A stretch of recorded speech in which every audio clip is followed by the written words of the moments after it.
Hello hi नमस्कार, आप सुन रहे हैं जागरण पॉडकास्ट का खबरनामा। मैं हूं आपके साथ शताक्षी सिंह।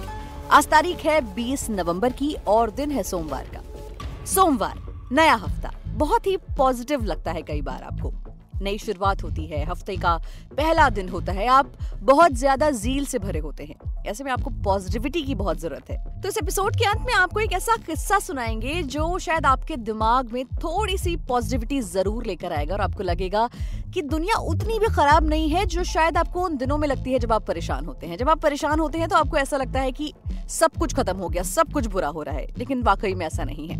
वो सिर्फ एक वक्त है जो कि टेम्पररी है और वो बिल्कुल बीत जाएगा। तो इस एपिसोड को आखिरी तक सुनिए। फिलहाल वक्त है सुर्खियों का। दिल्ली में AQI फिर 300 पार, हवा बहुत खराब। 10 दिन बाद आज से स्कूल खुले, ट्रकों की एंट्री और कंस्ट्रक्शन वर्क से रोक हटी। UFO खोजने के लिए वायुसेना ने राफेल फाइटर लगाए थे। इम्फाल एयरपोर्ट की सूचना पर एयर डिफेंस सिस्टम भी एक्टिवेट किया। संजय सिंह अंतरिम जमानत की अर्जी दायर कर सकते हैं। सुप्रीम कोर्ट ने बोला कि इसका दिल्ली हाई कोर्ट के 20 अक्टूबर को दिए ऑर्डर से कोई सरोकार नहीं है। उत्तरकाशी में प्रशासन के हाथ लगी बड़ी सफलता, टनल के अंदर डाली गई 6 इंच लंबी पाइप। पापुआ न्यू गिनी में ज्वालामुखी फटने से जापान में बजी खतरे की घंटी, सुनामी आने की आशंका। इजराइल का बड़ा दावा, बंधक बनाई गई महिला सैनिक की अल शिफा अस्पताल में हमास ने की थी हत्या। वहीं कंपनी से बड़ा ले ऑफ कर सकती है फिजिक्स वाला, 120 कर्मचारियों की लगभग नौकरी जा सकती है। इसके अलावा बात करेंगे, ICC ने world cup team of the tournament का ऐलान कर दिया है। इसमें कौन से खिलाड़ी किस देश के हैं, इस पर चर्चा करेंगे। फिलहाल नजर डालते हैं बाकी की खबरों पर। इन खबरों को विस्तार से जान लेते हैं। दिल्ली में सोमवार को हवा की गुणवत्ता बहुत खराब कैटेगरी में रही। सुबह 8 बजे राष्ट्रीय राजधानी में एयर क्वालिटी इंडेक्स 310 दर्ज किया गया। CPCB यानी कि केंद्रीय प्रदूषण नियंत्रण बोर्ड के मुताबिक सुबह 10 बजे आनंद विहार में 364, ITO में 322, RK पुरम में 348 और द्वारका में 376 दर्ज किया गया था। वहीं 10 दिन बाद आज दिल्ली के स्कूल खोल दिए गए। प्रदूषण के चलते सरकार ने 8 नवंबर को स्कूल में 10 दिन के विंटर वेकेशन की घोषणा कर दी थी। इसके साथ ही दिल्ली में कंस्ट्रक्शन वर्क और ट्रकों की एंट्री पर रोक हट गई है। दरअसल प्रदूषण कम होता देखकर 14 दिन बाद शनिवार 18 नवंबर को दिल्ली से ग्रैप 4 यानी कि ग्रेटेड रिस्पांस एक्शन प्लान हटा दिया गया था। इसे 5 नवंबर को लागू किया गया था। अगली खबर की तरफ देखते हैं। देखिए, इम्फाल में अनआइडेंटिफाइड फ्लाइंग ऑब्जेक्ट यानी कि UFO दिखने के बाद वायुसेना ने इसका पता लगाने के लिए 2 राफेल फाइटर प्लेन लगाए थे। इसके अलावा अपने एयर डिफेंस सिस्टम को भी फौरन एक्टिवेट कर दिया गया था। हालांकि अब तक की जांच में वायुसेना को कुछ हाथ नहीं लगा है। न्यूज एजेंसी ANI ने रक्षा सूत्रों के हवाले से बताया कि एयरपोर्ट से सूचना मिलने के बाद वायुसेना की ईस्टर्न कमांड ने बारी बारी से 2 राफेल भेजे थे, लेकिन हमें आसमान में कहीं भी कोई ऑब्जेक्ट नहीं दिखा। राफेल फाइटर प्लेन की पश्चिम बंगाल के हाशिमारा एयरबेस पर तैनाती की गई है। ये चीन सीमा के पास स्थित कई वायुसेना बेस से उड़ान भरता रहता है। वायुसेना ने UFO मामले में 19 नवंबर को एयर डिफेंस सिस्टम एक्टिवेट किए जाने की पुष्टि की थी। कहा यह भी गया था कि UFO का वीडियो भी है। संबंधित एजेंसियों ने इसका पता लगाने की कोशिश की है। पूरी जांच पड़ताल के बाद ही इम्फाल एयरपोर्ट को फ्लाइट ऑपरेशन का क्लियरेंस दिया गया था। अगली खबर की तरफ बढ़ते हैं। देखिए, सुप्रीम कोर्ट ने 20 नवंबर को दिल्ली शराब मामले को लेकर सुनवाई की। शीर्ष कोर्ट ने कहा कि आप नेता संजय सिंह अंतरिम जमानत की अर्जी दायर कर सकते हैं। इसका दिल्ली हाई कोर्ट के 20 अक्टूबर को दिए गए ऑर्डर से कोई लेना देना नहीं है। जस्टिस संजीव खन्ना और जस्टिस SVN भट्टी की बेंच ने मामले में केंद्र सरकार और ED से 11 दिसंबर के पहले भी जवाब मांगा है। संजय सिंह ने अपनी गिरफ्तारी और दिल्ली शराब नीति मामले में मनी लॉन्ड्रिंग केस में रिमांड के खिलाफ याचिका दायर की थी। संजय सिंह को 4 अक्टूबर को दिल्ली शराब मामले में गिरफ्तार किया गया था। आप सांसद ने हाईकोर्ट के आदेश के खिलाफ सुप्रीम कोर्ट में अर्जी लगाई थी। इससे पहले हाईकोर्ट ने अपने आदेश में कहा था कि हम आपकी गिरफ्तारी में कोई दखलंदाजी नहीं कर सकते। रिकॉर्ड में किसी भी कंटेंट के अभाव में हम किसी प्रमुख जांच एजेंसी पर राजनीतिक मकसद का आरोप नहीं लगा सकते।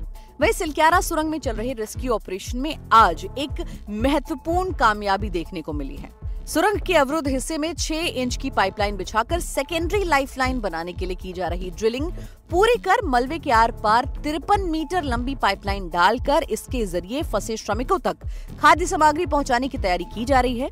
आज शाम लगभग 4:30 बजे NHAIDCL के निदेशक अंशु मनीष खलको, जिलाधिकारी अभिषेक रुहेला और टनल के अंदर संचालित रेस्क्यू अभियान के प्रभारी कर्नल दीपक पाटिल ने मीडिया को यह जानकारी देते हुए बताया कि गत 9 दिनों तक चल रहे रेस्क्यू की इस पहली कामयाबी के बाद श्रमिकों को जल्द से जल्द सुरक्षित निकालने के अनरहित प्रयास तेजी से संचालित किए जाएंगे।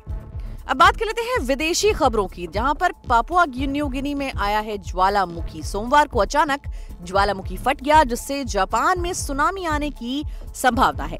जापान मौसम विज्ञान एजेंसी यानी कि जापान मीटियोलॉजिकल एजेंसी सुनामी के संभावित खतरे का आकलन करने में जुट गई है, जिसके मुताबिक पापुआ न्यू गिनी में न्यू ब्रिटेन द्वीप पर माउंट उलावुन सोमवार को दोपहर करीब 3:30 बजे फट गया। इसे 15,000 मीटर यानी कि 50,000 फीट ऊंचा धुएं का गुब्बार देखा गया। डार्विन ऑस्ट्रेलिया के ज्वालामुखी राख सलाहकार केंद्र का हवाला देते हुए जेएमए ने कहा कि वो संभावित प्रवास का डार्विन ऑस्ट्रेलिया के ज्वालामुखी राख सलाहकार केंद्र का हवाला देते हुए जेएमए ने कहा कि वो संभावित प्रभाव का आकलन कर रही है।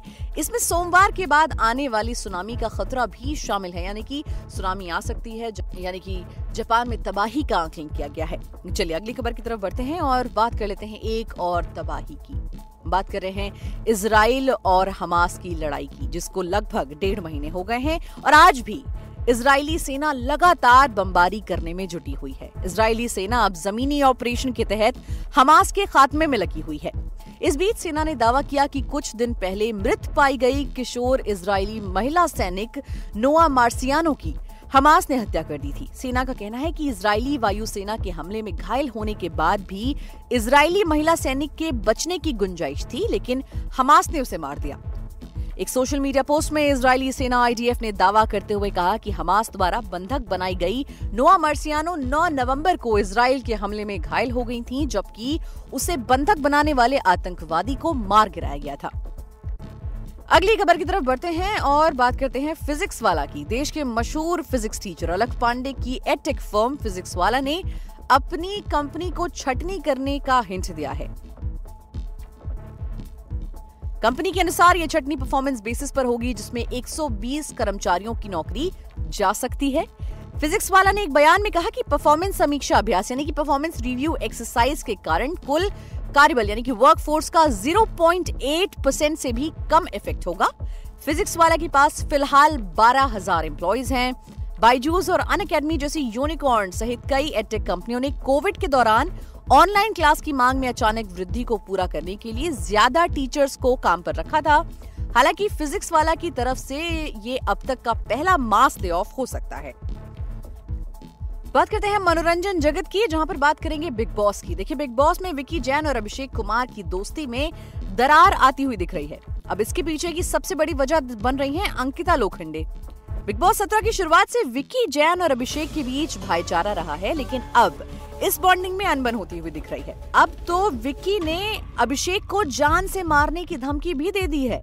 दरअसल बिग बॉस के हालिया एपिसोड में विक्की जैन रिंकू धवन के साथ बातचीत करते हुए नजर आ रहे थे। उन्होंने इस दौरान अभिषेक कुमार को लेकर अपने मन की बात कही। बिग बॉस 17 के घर में अब तक कई बार अभिषेक कुमार और अंकिता लोखंडे के बीच बहसबाजी हो चुकी है। हाल ही में एक बार फिर दोनों ने तीखी बहस की थी, जिसके बाद से विक्की अभिषेक से दूरी बनाते हुए दिख रहे हैं। रिंकू धवन से बात करते वक्त उन्होंने कहा कि बाहर की दुनिया में मैं अभिषेक को जान से मार देता। अगर मेरी पत्नी का कोई अपमान या बदतमीजी करेगा तो मैं उसे नहीं छोड़ूंगा। चलिए बात करते हैं फिलहाल खेल जगत की। इंटरनेशनल क्रिकेट काउंसिल ने वर्ल्ड कप 2023 की टीम ऑफ द टूर्नामेंट का ऐलान कर दिया है। इस टीम के कप्तान रोहित शर्मा हैं, जिन्होंने इस टूर्नामेंट में लगातार 10 मैच अपनी टीम को जिताए। इस लिस्ट में सबसे ज्यादा 6 भारतीय खिलाड़ी शामिल हैं। वहीं वर्ल्ड चैंपियन ऑस्ट्रेलिया के 2 खिलाड़ियों को जगह मिली है। इसके अलावा श्रीलंका, न्यूजीलैंड और साउथ अफ्रीका के एक खिलाड़ी को जगह दी गई है। बता दें कि ऑस्ट्रेलिया रविवार को वर्ल्ड कप 2023 के फाइनल में भारत को 6 विकेट से हराकर 6ठी बार चैंपियन बना है। Quinton de Kock, Rohit Sharma, Virat Kohli, Daryl Mitchell, KL Rahul, Glenn Maxwell, Ravindra Jadeja, Jasprit Bumrah, Mohammed Shami, Dilshan Madushanka, Adam Zampa और जेराल्ड कुर्जी इस टीम में शामिल हैं। तो चलिए, ये तो था आज का बुलेटिन। अब बात कर लेते हैं उस पॉजिटिव खबर की जिसका जिक्र मैंने इस एपिसोड की शुरुआत में किया था। तो ये बात है ना मध्य प्रदेश के जबलपुर की, जहां चुनाव के काम में लगे कर्मचारी को अचानक हार्ट अटैक आ गया और वहां पर उस वक्त जो आरपीएफ के जवान ड्यूटी पर तैनात थे उसके लिए देवदूत बनकर सामने आए। जवानों ने तुरंत उस पोलिंग कर्मचारी को ना सिर्फ सीपीआर दिया बल्कि वक्त रहते उसकी जान बचा ली। दरअसल ड्यूटी के दौरान ही एक पोलिंग कर्मचारी को दिल का दौरा पड़ गया और वो तुरंत जमीन पर गिर पड़ा। ये देखते ही पास में खड़े आरपीएफ के जवान तुरंत उसकी मदद के लिए दौड़ पड़े। आरपीएफ जवान ने फुर्ती दिखाकर कर्मचारी को संभाला और उसे तुरंत सीपीआर दिया।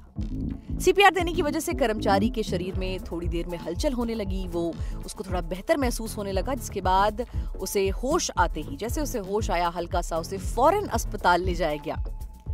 इस इंसिडेंट को देखने के बाद वो कहते हैं ना कि वक्त पर एक छोटी सी किरण किसी के लिए पूरी जिंदगी की रोशनी बन सकती है, और वैसी ही किरण बनकर आए ये आरपीएफ के जवान।